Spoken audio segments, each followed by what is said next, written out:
1947 जब भारत अंग्रेजों की गुलामी से आजाद तो जरूर हुआ था, लेकिन देश के आजाद होने के बाद भी सभी लोगों को पार्टीशन का दिन देखना पड़ा था, जिसका दर्द सभी ने झेला। कुछ अपने ही घर से बेघर हुए, तो कुछ को मौत की नींद सोना पड़ा। यह बंटवारा देश का नहीं था, बल्कि इसमें लोगों के भरोसे का भी बंटवारा हुआ था। इसमें भारत की अनेकता में एकता, भारत के मंदिरों का भी बंटवारा हुआ था। पार्टीशन के बाद भारत के 400 मंदिर पाकिस्तान की सीमा में जा चुके थे, जिसके बाद बहुत से मंदिरों को तोड़ भी दिया गया था, तो कुछ की हालत अपने आप ही बहुत ज्यादा खराब हो गई थी। लेकिन कुछ मंदिर आज भी अपनी दिव्यता की वजह से यहाँ पर खड़े हैं। कुछ तो ऐसे मंदिर हैं जिन्हें मुस्लिम लोगों ने ही बनवाया है और साथ ही उनकी चौखट पर माथा भी टेकते हैं।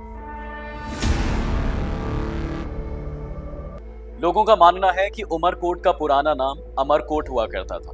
पाकिस्तान के सिंध प्रांत के उमरकोट में 1000 साल पुराना दुनिया का जाना माना शिव मंदिर है। ऐतिहासिक स्रोतों की माने तो इस मंदिर का निर्माण 10वीं सदी में हुआ था, जिस समय भारत में खजुराहो का मंदिर बना था। कहते हैं सैकड़ों साल पहले चट्टान काटकर इस शिव मंदिर को बनाया गया था, जिसका गर्भगृह काफी बड़ा है, जहां एक दिव्य शिवलिंग भी मौजूद है। विभाजन के बाद कुछ लोगों ने मंदिर को विस्फोट से काफी नुकसान पहुंचाया था, लेकिन बाद में किसी मुस्लिम व्यक्ति ने इस मंदिर का पुनर्निर्माण करवाया, जिसे आज पूजा जाता है। ऐसे दोस्तों, अगर आप घर बैठे ही भगवान शिव की कृपा के पात्र बनना चाहते हैं, तो आज ही आर्टेरियम से ऑर्डर करें। ये लॉर्ड शिवा त्रिशूल विद डमरू। इसमें महादेव की सभी पसंदीदा वस्तुओं को एक ही धागे में पिरोया गया है, ताकि आप कैलाश पर विराजमान भगवान शंकर की उपस्थिति को बेहद करीब से महसूस कर सकें। इतना ही नहीं, आप हमारा कूपन कोड डिवाइन 30 का इस्तेमाल करके अप टू 30% तक का डिस्काउंट भी ले सकते हैं।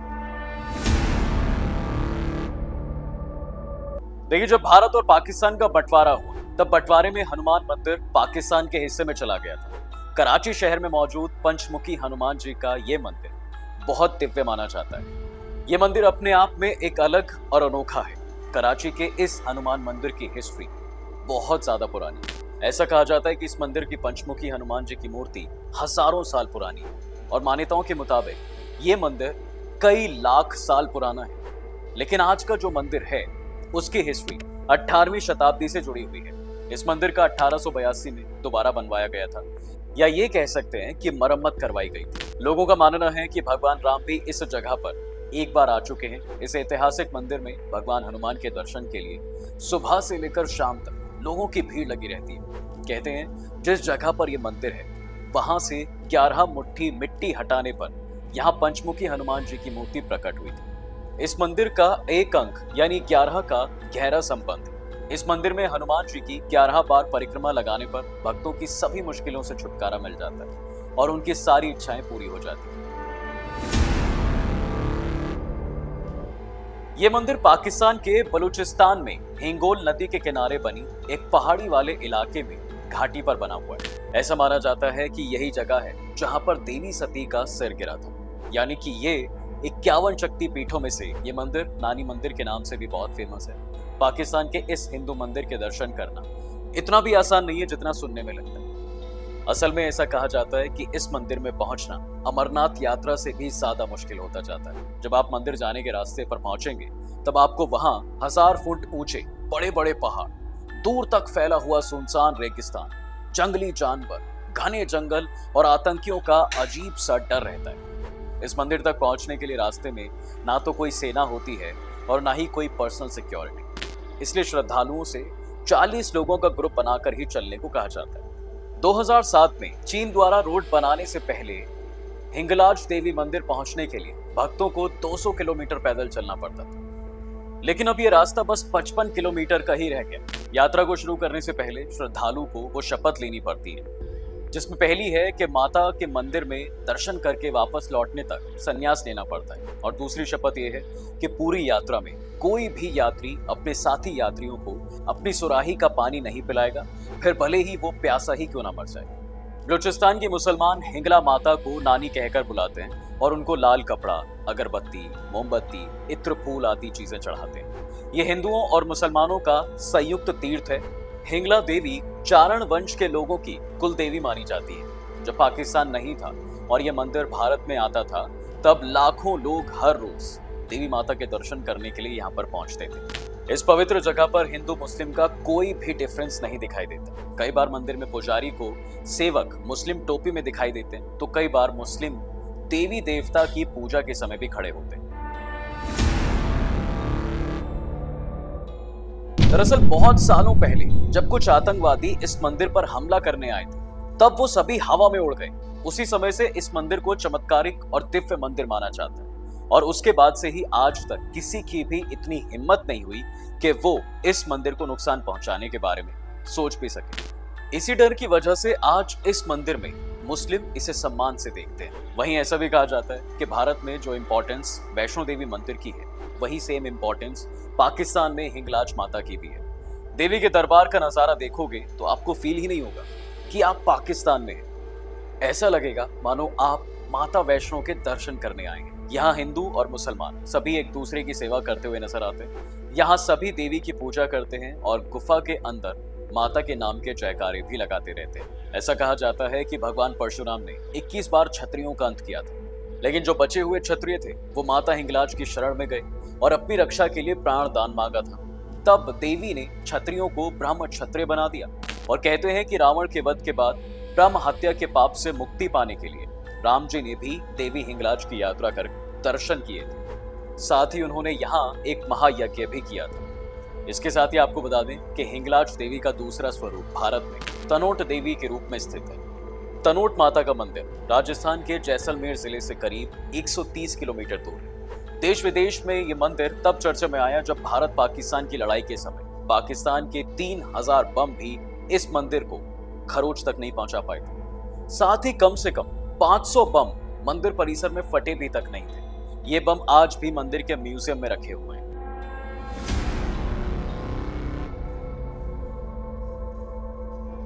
देखिए, दुनिया भर में अयोध्या के रामलला की प्राण प्रतिष्ठा को लेकर खुशी का माहौल बन चुका है, लेकिन पाकिस्तान में स्थित एक ऐसा भी राम मंदिर है जिसके बारे में शायद ही कोई जानता होगा। इस्लामाबाद के सैदपुर में मारगल्ला हिल्स इलाके में स्थापित ये मंदिर 16वीं शताब्दी का है। इससे सभी राम मंदिर और रामकुंड मंदिर के नाम से जानते हैं। इस मंदिर का काफी महत्व है, लेकिन इस मंदिर से मूर्तियों को हटा दिया गया है और हिंदुओं को पूजा करने की अनुमति नहीं है। कुछ का कहना है कि यह मंदिर अब सिर्फ पर्यटकों के घूमने की जगह ही बनकर रह गया है। रामकुंड मंदिर को लेकर मान्यता भी है कि भगवान राम अपनी पत्नी देवी सीता और भाई लक्ष्मण के साथ वनवास के समय यहाँ पर कुछ दिनों के लिए रुके भी थे। इस मंदिर के पास एक तालाब भी है जिसे रामकुंड कहा जाता है। प्रभु राम ने यहीं से पानी पिया था और यहाँ स्थित इस कुंड की वजह से इस मंदिर को रामकुंड मंदिर भी कहा जाता है। मंदिर की एक मंजिला इमारत को लाल ईंटों से बनाया गया है। मंदिर के सामने एक ऊंचा मंच भी है जहां पर कभी श्री राम, देवी सीता और लक्ष्मण जी की मूर्तियां खड़ी हुई थी। 1893 के आधिकारिक रिकॉर्ड के मुताबिक प्रभु राम के जीवन की स्मृति में इस जगह पर हर साल मेला भी लगता था। मंदिर में पूजा करने के लिए लोग यहाँ पर दूर दूर से आते थे। 1947 में देश के विभाजन के बाद पाकिस्तानी अधिकारियों ने मंदिर परिसर से मूर्तियों को हटवा दिया और पूजा पर भी रोक लगा दी। फिर साल 1960 में इस्लामाबाद शहर बना, जिसके बाद इस मंदिर को लड़कियों के स्कूल में बदल दिया गया। ऐसा फैसले लेने पर हिंदू समुदाय के लोगों ने काफी विरोध जताया, जिसकी वजह से स्कूल को दूसरी जगह पर ट्रांसफर कर दिया गया। फिर लंबी लड़ाई के बाद साल 2006 में इस मंदिर को खाली किया गया, लेकिन अभी भी यहाँ पर पूजा करने की अनुमति नहीं है।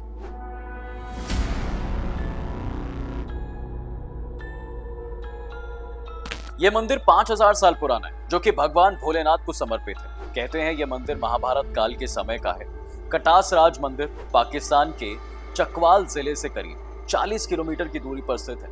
इस परिसर में 7 से ज्यादा मंदिर हैं, जो सतग्रह के तौर पर जाने जाते हैं। कहते हैं यह कटास राज मंदिर दुनिया भर के हिंदुओं के लिए बहुत अहम माना जाता है। ऐसा माना जाता है कि जिस तालाब के चारों तरफ कटास मंदिर बना हुआ है वो महादेव के आंसुओं से भरा है। कहते हैं कि भगवान शिव अपनी पत्नी देवी सती के साथ यहाँ पर रहते थे। उनके मृत्यु के बाद दुख से परेशान शिव जी अपने आंसू रोक नहीं सके थे। वो इतना रोए थे कि उनके आंसुओं से 2 तालाब बन गए थे, एक कटास राज में तो दूसरा भारत के राजस्थान के पुष्कर में। मंदिर में स्थित इस कुंड को कटाक्ष कुंड भी कहते हैं। कटास का मतलब आंखों में आंसू से होता है। अब वहीं एक दूसरी कहानी भी है। उसके अनुसार कटास राज वही जगह है जहां पांडव भाई अपने 12 साल के वनवास के समय रहे। जी हाँ, वनों में भटकते हुए जब पांडवों को प्यास लगने लगी थी तो उनमें से एक कटाक्ष कुंड के पास जल लेने आया था। उस समय इस कुंड पर यक्षराज का अधिकार था, तो कुंड में जो भी पानी पीने आता पहले वो यक्षराज के सवालों का जवाब देता, फिर उसे पानी पीने को मिलता, और जवाब ना देने पर यक्ष की माया से वो मृत्यु की नींद में पहुंच जाता था।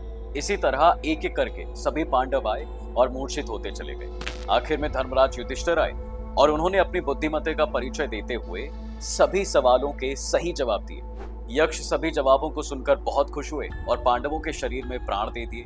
इतना ही नहीं, जल पीने की भी अनुमति दी थी। बता दें कि इसमें बौद्ध शासन और हिंदू शाही वंश के समय करीब 900 साल पहले बने बौद्ध स्तूप, हवेलियां और मंदिर यहाँ पर शामिल है। इनमें से ज्यादातर मंदिर महादेव को समर्पित हैं और कुछ मंदिर हनुमान जी, प्रभु राम को भी समर्पित हैं। परिसर के अंदर एक प्राचीन गुरुद्वारा के अवशेष भी हैं, जहां गुरु नानक ने 19वीं शताब्दी में दुनिया भर की यात्रा करते हुए निवास किया था। यहाँ के मंदिरों का आर्किटेक्चर कश्मीरी है। इसमें मंदिर की छत शिखर से नुकीली होती है। इसका आकार चौकोर है, जिसमें प्रभु रामचंद्र जी का मंदिर सबसे बड़ा है। यहाँ के मंदिरों की दीवारों पर खूबसूरत नक्काशी के साथ कई चित्र भी देखने को मिलेंगे। यहाँ शिवरात्रि के शुभ मौके पर खूब भीड़ लगती है। हालांकि आज के टाइम में मंदिर में कोई भी मूर्ति नहीं है, लेकिन तीर्थयात्री यहाँ पांडव भाइयों के बलिदान की स्मृति में आते हैं और आदिदेव के दुख की वंदना भी करते हैं। ऐसा माना जाता है कि इस तालाब में नहाने से व्यक्ति के सारे पाप धुल जाते हैं और उसे मोक्ष मिलता है। वीडियो अगर पसंद आई हो तो इसे लाइक और शेयर जरूर कीजिएगा और चैनल को सब्सक्राइब जरूर कीजिए।